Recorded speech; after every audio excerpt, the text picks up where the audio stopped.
السلام علیکم، میں ہوں مختار علی۔ ڈاکٹر پروفیسر بلقیس ملک کا نام سندھ کی تاریخ میں سونہری حروف سے لکھا جائے گا۔ وہ لاڑکانہ کی ایک عظیم مسیحا تھی جنہوں نے پوری زندگی غریب خواتین بچوں کی صحت کے لیے وقف کر دی۔ آج ان کو خراج عقیدت پیش کر رہے ہیں۔ لاڑکانہ کی مسیحا ڈاکٹر پروفیسر بلقیس ملک کی یاد میں لاڑکانہ کی تاریخ میں چند ایسے نام ہیں جو صرف ڈاکٹر نہیں بلکہ انسانیت کی خدمت کی علامت بن جاتے ہیں۔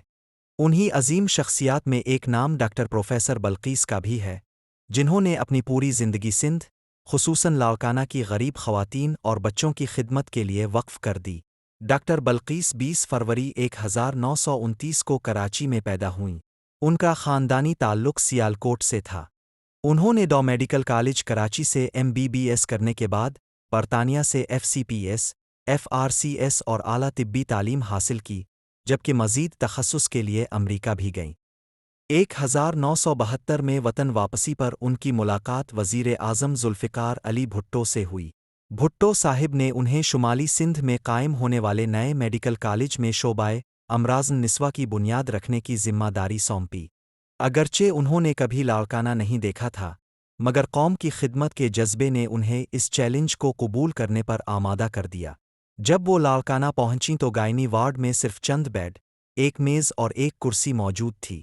وسائل نہ ہونے کے باوجود انہوں نے ہمت نہیں ہاری۔ ابتدائی دنوں میں وہ اسی وارڈ میں رہتیں، میز پر سو جاتیں اور اپنی تمام تر توجہ مریضوں کی خدمت پر مرکوز رکھتیں۔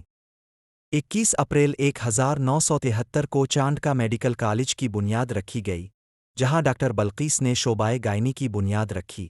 بعد ازاں ان کی کوششوں سے شیخ زید ویمن اسپتال قائم ہوا، جس کی منصوبہ بندی اور نگرانی کی ذمہ داری بھی انہی کے سپرد کی گئی۔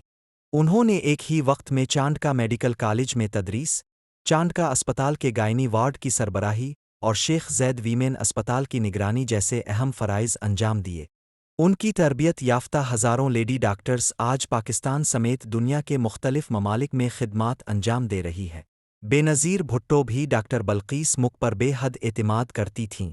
جنرل ضیاء الحق کے دور میں جب بے نظیر بھٹو سکھر جیل میں بیمار ہوئیں تو انہوں نے دوسرے ڈاکٹروں سے معائنہ کرانے سے انکار کر دیا اور صرف ڈاکٹر بلقیس ملک سے علاج کروانے پر اصرار کیا۔ ڈاکٹر بلقیس ملک نے کبھی شادی نہیں کی۔ انہوں نے اپنی پوری زندگی انسانیت کی خدمت کے لیے وقف رکھی۔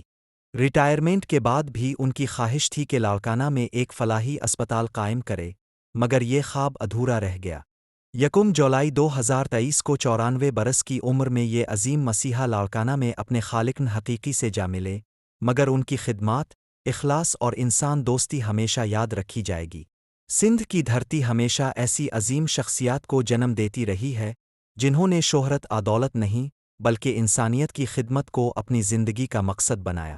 ڈاکٹر پروفیسر بلقیس بھی انہی نایاب ہستیوں میں شامل ہیں جنہوں نے اپنا آرام، اپنا مستقبل اور اپنی ذاتی زندگی قربان کر کے ہزاروں ماؤں، بہنوں اور بچوں کی زندگیاں سنوار دے۔ اللہ تعالیٰ ڈاکٹر پروفیسر بلقیس کی کامل مغفرت فرمائے، ان کی خدمات کو صدق جاریہ بنائے اور ہمیں بھی بے لوث خدمت انسانیت کی توفیق عطا فرمائے۔ آمین۔